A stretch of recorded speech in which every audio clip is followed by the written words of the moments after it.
Bikini killer hay ngasi gi wari sidi. Ado wari sidi dum interesting way gani hadina khale kamai to bugha bado ma'am puna tamina raga ma'am puna khangnasi.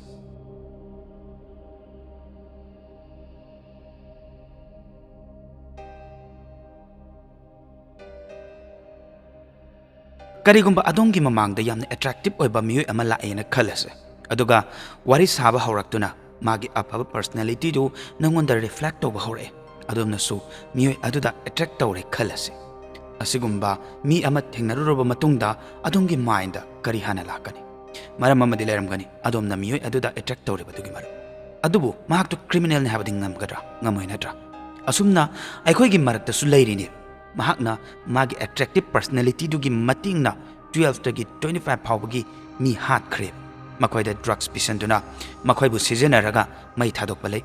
Masi hairadi adom kari reaction pigani. Ngasi aikhoyna sagadoribasi criminal amagi warini. Magi crime sing tabada mayam sungak pa phawgani. Aduna mayam video siloba phawba yengbiu. Maramdi wari asi handsome man amana worldgi evil serial killer ama oirakpagi warini. Charles Obrat magi full name di Hudson Baunani Goromok Charles kawe.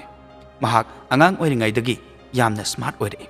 Adubu mahakna sharp oiba brain du magi lairik laisudadi thadadi. Uran ba amadi atopa crime singda season aduna school da kana amatana Charles upamnadi magi parents nasu angang si chaurakpaga matonta semdok charak chani haidana khal. Teenage hairisi hek yorokpada aikoina phataba thabak amat tawruba taragadi makha taba punsida mang takpa yana leiri. Asumna Charles tasu thoki mahakna angang oiringai apik apikpa crime tawrambadu chaurakandadi achauba conspiracy amada olami. Charles ki criminal journey si mahakna teenage ki chahi yorakpa adudagi haugadoini mahakna chahi 19 surakpada ahanba oina jail da leirobani. Matam aduda mahakna Paris ki building amada illegally oina changnaba tawrubani amadi crime sing tawrubadagini. Chahi taramapan surakpada mahak Paris ta underworld oina leirak bahawki. Chahi nauringai jail da leirabududa mahaki aning badugi maikai da chingkhat pibaga chap manaki. Maramdi jail duda mahaka palace escort niga thingnaki.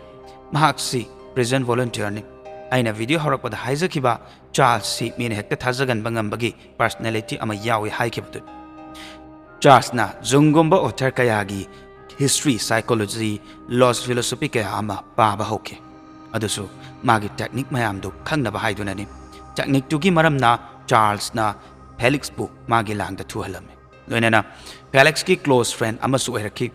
Kaya amuk yamna naksanaramge habada Felix na Charles bu jail dagi thadoknaba mating paki. Asumna Felix tu Charles ki roommate oiki. Felix si high position da leibana magi network su yamna chawe. Mahak high class society members kasu yamna naksanarame aduduna Charles ki oinadi high class party da chatpasi yamna lairame. Underworld naksanabagi thong hangbaga chapmanarame. Party da chatuna Charles na mafamdugi mibu apangba siraga sanalupa kaya ama hurali.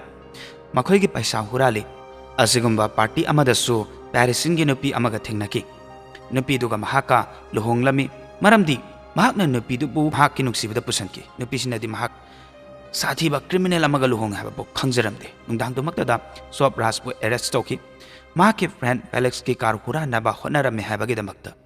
Mahak jail dagi tholakpagadi magi nupi galoinana mahak Asia dalaki. Karigi Asia dala ibano. Maramdi Charles na khanbada Asia gi lodi aduk hakna strict oide.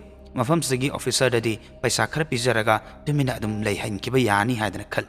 Masigi maramna Asia dalaki bane. Mafam masida lakpadagidi adumna tabada kigadaba crimes kaya ama tholakpa hauki. Mahak Eastern Europe da travel tawringai mahakna magi crime portfolio da anoba section amamu haplamki. Madu confidence scam koi. Confidence scam harisi karino.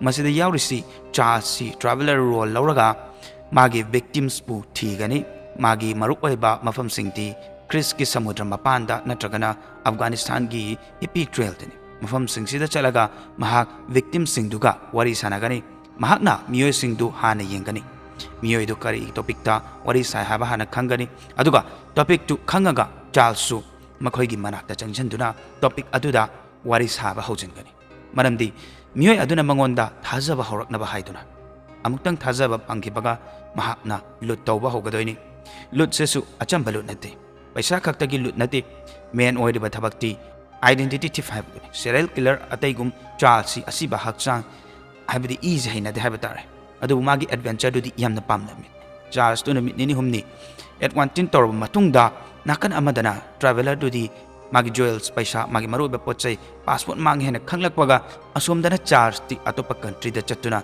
अतोप मियोइदा अमो लुट तौबगिदमक्ता ready ओइनाइनि हाइबदि महाक्सी यामना Thuy हाइबनि Mahake fact identity से सिजनदुना Charles T 1970 दा बॉम्बे दा लाखि मफम अदुदा महाकी मचानपी अमा लैखि अदुबु मचा लैर फावबदा चार्ल्स मागी क्राइम इंडस्ट्री दगी थोलकप ngamkidi महाक इमुंग थाकना बाहादुना अमु खोगी गैम्बलिंग हुरान बसिगुंबसि अमु चथरकी चार्ल्स ना कार अमसु हुरालमकी अदुगा होटल अशोक कौबा ज्वेलरी स्टोर अमदगिसु हुरालमि मदुदा महाक फारमी अदुबु अइन हाइजकिबा चार्ल्स की मी शुंबा हाइबगी पर्सनालिटी अमा लै हाइजबदुनि महाक जेल दगी थोलकनबा होनबा हाबिसि अचौबा प्रॉब्लम अमा ओइरमदे अमुकसु नारे का हैना हाइजनबसु यावे अमुकसु होल अमा तौरगा जेल दगी थोलकनबसु होनै महाकना गार्ड सिंगदा ड्रग्स पिशालगा मफम अदुदगी थोकनबसु होनक्रे मफम सिदगी थोकलागा महाक मपादगी पैसा लौई लोइनना मागी नुपीगा कबूलगिदमक्ता लेफ्ट तौकी महाकी पांदम अमदि लै मधुदी गन स्मगलिंग तौबा हाइबसिने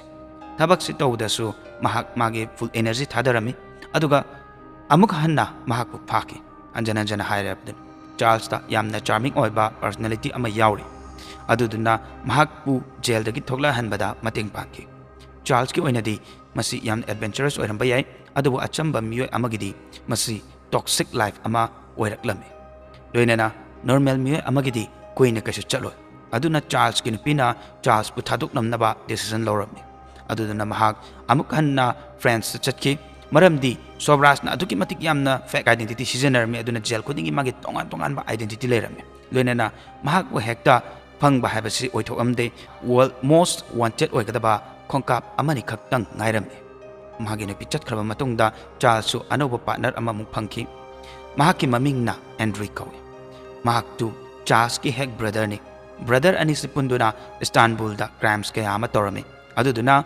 Athens ta makoi bu arrest toki mahaki mamingna Andrew kawi mahak tu charles ki hek brother ni brother ani sipunduna Istanbul da crimes kaya ama torami aduna Athens ta makoi bu arrest toki Charles ना Andre दा Charles मानब मौंग उतलु हाय लोइनना महाक police station दु मै थारमे अदुगा चेंथोरके असिगुंबा मिसी Karamba मीगा लैमिनबा यागदोय Andre दि jail अदुदा चही 19 पंदुना लैके अदुबु Charles ती अमखन निंगतमके हौजिकती मयाम सुखंगमनि मसी इचम चंबा क्रिमिनल अमनते साइकोपैथ क्रिमिनल नि महाकना तौबदा इंगमदंगमदबा मियोयनि महाक एथेंस जेल दगी चेलकपदा थाईलैंड योरके मफम अदुदा महाका यामना प्रीटी ओइबा कैनेडियन नुपी अमगा थिंगनकी मागी ममिंगना मैरी एंड्री लेक्लर कवे महाकु चार्ल्स ना सिड्यूस तोरमी अमदी तमना तमना मागी फॉलोवर ओइके असुमना फॉलोवर्स हंगलनबा चार्ल्स ना अनोबा गेम अमम होरमी थाईलैंड दा महाकना जय चौधरी गा थिंगनकी मखोय एनीना यंग टूरिस्ट पु एनकाउंटर तौरगा ड्रग्स पिजे अहानबदा मियोय सिंगदुबु सोंथहले हारगा मखोयना अफबा सादुना कनबिगनी टूरिस्ट पु मखोयगी मयमदा पोरआगा कनिट हाउस मेकअप थोली अदुगा मखोयदा हिदाक पीबगम प्रिटेंड थोई असंगबदी मखोयना चानबदा ड्रग मिक्स तौरगा पिजरिबनी मखोयना मनुंगददी लौ अमा तौरंबा ओइरमे टूरिस्ट की ओइनदी मखोयसी असिबगी लाइना लौरु जोना थारकपगा चपमनी टूरिस्ट अमतनदी मखोय असिबगी मफमदा चंगजरे अदुगा मखोयबु थादुरकलरोइदबा हिंचाबगी मनाक्ता चंगजरे हायबा खंगबनती मखोयना टूरिस्ट पु अपंग सिरगा मखोयगी पोचै हुरानबी लोइनना ओटपसु ओलमी मखोयना यंग कपल बु मखोयगी ट्रैप ता फारमी अदुगा मखोयबु हिंगना मै थाकी मसि खंगनते डोमिनिक कौबा यंग ट्रैवलर अमा लै मंगोंदसु ड्रग पिजे नुपादु मफम अदुदगी थोखिनबा मतम अदुदा चार्ल्स ना आईगी फ्रेंड अमतबु चलहनखिद्री नंगदी आईगी ब्रदर ओइरबनी अदुना नंग मफम अमतदा चटपा यारारोयना हाइकी अदुमना हाइबसिदा अदुम सोक ओइद्रगदी आई हाइजगे करीगी serial killer si bikini killer कौरेबनो 18 October 1975 ता असिबा हक्चांग अमा फंकी महाकी ममिंगना टेरेसा नोल्ट्रन कौवे मियोय सिंगना खनबददी महाक तो इराकनदुना सिरिबोइने खल अदुबु कोनदी नुपीसी ड्रग्स पिजै अदुगा खौरी मेलगा थमलंबरी खंगलकी अमुक था अमगी मतुंगदा अतोपा हक्चांग अममुक फंकी असिबा हक्चांग अनिसिदा मानव फैक्टर अमा उबु फंग मदुदी हारिबा सिबा अनि असि Sibadu bikini setlaga siba fangi. Makoi si kanana hatpano. Makoi ani si kana amatana hatpanate. Charles Sobras na hatpan. Incident asigi makata badi serial killer hydre bikini killer haidan hainaki. Killer sing sina case report tawdaba thabak kaya amasu pangthokrabani. Mahak tu kayam yamna sathigi haibada mahak na ajega thabak tawminaba lepki. Adusu mahak na si darkar lectraba matamdani. Official US couple Harman Nippenberg si mai thaduna hatkibani. Adusu Charles na. Makhoi gi case ama investigate tawbada makhoi da Charles ki fake identity kaya ama sijana kre haba khangba ngame. Adusu Alan Gotter kauba miyoi gi. Madugi ming loragani mahaki lokadasu fake passport kaya ama yauramba thengna ki en hairi. Mahak na matam kaya dagi lotuna lakpa amani. Mahak na 20 murders tawramba singdo accidental drug doses ni haidan hairami. Masidagi hena sathi badi kari oiruni. What is si masida loiba sunate adum thazaroi. Serial killer sina India gi dangerous oiba jail Tihar jail da 5-star hotel gum mahak na leke. Charles na Thailand gi India da chelakpa matam da mahak na America natana atopa nupi ani dagi hena magi team da porakhi. Makhoi gi maming na Barbara amadi Mary Ellen kawi. Makhoi punduna France tourist kaya abu scamming tawba horami. Loina na France ki satra singbu drugs pijaba horami. Aduna maram moiraga makhoi bu phakibani aduga chahi tarani thoi dandi pikibani.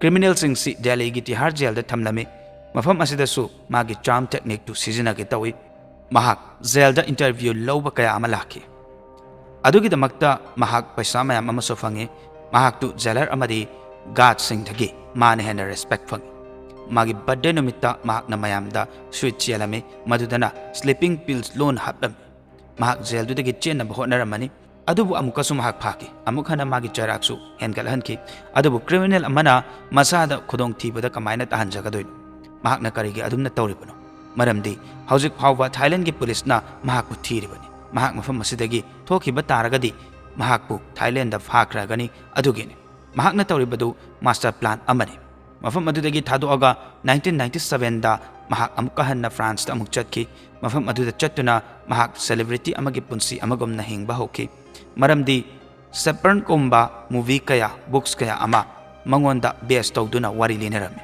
hojik mahak thousands of dollars fangami thabak sida mahak kayam koina chaluni maramdi criminal amana kayam koina phongna leiba yagadoin lodagi kayam koina nanthok pangamgadoin mahak 2003 da Nepal da laki matamadudagi mahak daw yadraba mali maramdi mahak mana 70s ta tawgiba madadugi damakta faram hojikti mahak life imprisonment gi charak piki mahak nanthok naba phanayam na hotnai adubu handakti nanthok pangamkidre ngasasu mahak jail du da leidi aduna su hainai aduga mahak tu sahi kun surba nupi amaga luhongi haina su haina bale ngasasu movie kaya books kaya Charles the base tawraga inari mayam di kari khanbi Charles si kamaina serial killer oira ibano mahak na angang oiringai matam du dagi hauraga haidi hainarak paduna oidoribra magi parents tu luhong kibanati Charles puklakpagi numit kharni gi matungda mapadu makhoi bu thaduk lame aduduna Charles akhoi gi disturb oiki mentally disturb tormi mahak mapabu ningsing laga